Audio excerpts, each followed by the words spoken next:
تعالوا نعمل مع بعض شوية بانيه، بس ايه حكاية في غاية روعة.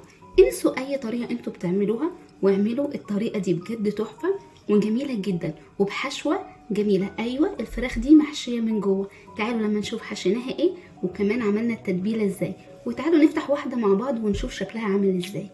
شايفين جمال الحشو؟ شايفين ازاي الجبنة سايحة ونايحة كده في نفسها؟ عايزة اقول لكم بجد طعمها تحفة، وانا عن نفسي هعتمدها لما اجي اعمل فراخ بانيه. عايزة اقول لكم كمان حاجة، ان الوصفة دي وصفة الشيف محمد حامد، انا عن نفسي بشكره على الوصفة الجامدة دي. تعالوا بقى لما اقول لكم عملتها ازاي.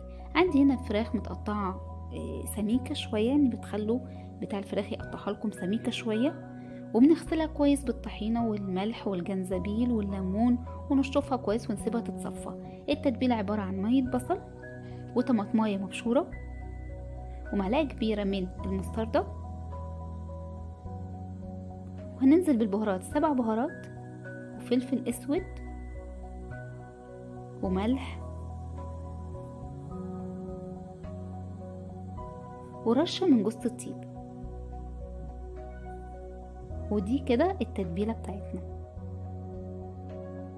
يلا نقلب الكلام ده كله كويس، ويلا بينا ننزل الفراخ في احلى تتبيلة.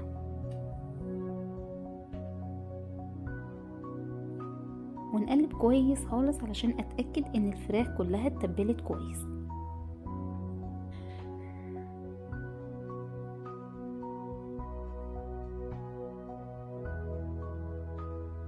وبعد ما تبلنا الفراخ كويس هسيبها لمدة 2 ساعة في التلاجة، وكمان يا ريت لو من بالليل، يعني تبات ليلة كاملة في التلاجة. تعالوا بقى نحضر الحشو. عندي هنا جبنة موتزاريلا، وهنزل عليها بجبنة رومي مبشورة،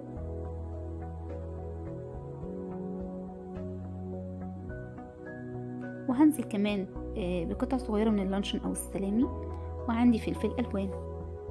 ودي الحشوة بتاعتنا.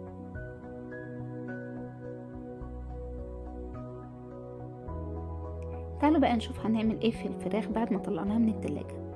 هجيب الفراخ كده هحطها في وسط كيس تلاجة، يعني هفتح كيس تلاجة بالشكل ده واعمل زي ما انتوا شايفين كده، وهدق الفراخ معايا.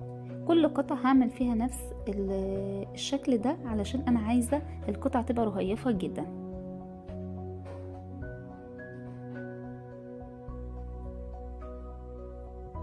تأكدوا ان كل حتة في الفرخة او كل حتة في البانيه ان هو دقناها كويس يعني.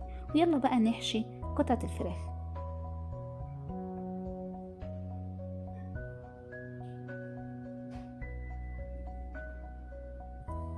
هلم بالكيس بالشكل ده واعملها رول، وبعد ما اقفلها بالشكل ده هضغط عليها بايديا علشان خاطر اتاكد ان الحشوه اتوزعت كويس، وكمان القطعه بتاعت الفراخ تمسك في بعضها كده وتلزق في بعض. ده شكلها بعد ما قفلناها. وبعد ما قفلنا الفراخ كلها او حشينا الفراخ كلها هسيبها في الفريزر لمده ربع ساعه.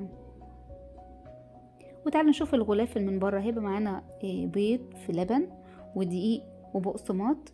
انا عندي هنا كان عيش فينو انا طحناه، نشفاه وطحناه، وكمان بنزل عليه عشان يديني طعم تحفه للغلاف. بنزل بالباتون ساليه، بطحن باتون ساليه بس بدون ينسون. وبعد كده يلا بينا نظبط الفراخ بتاعتنا. هنزل الاول في الدقيق واغلفها كويس بالدقيق، وبعد كده اديها نفضه حلو كده انفضها. يلا بقى ننزل في البيض واللبن،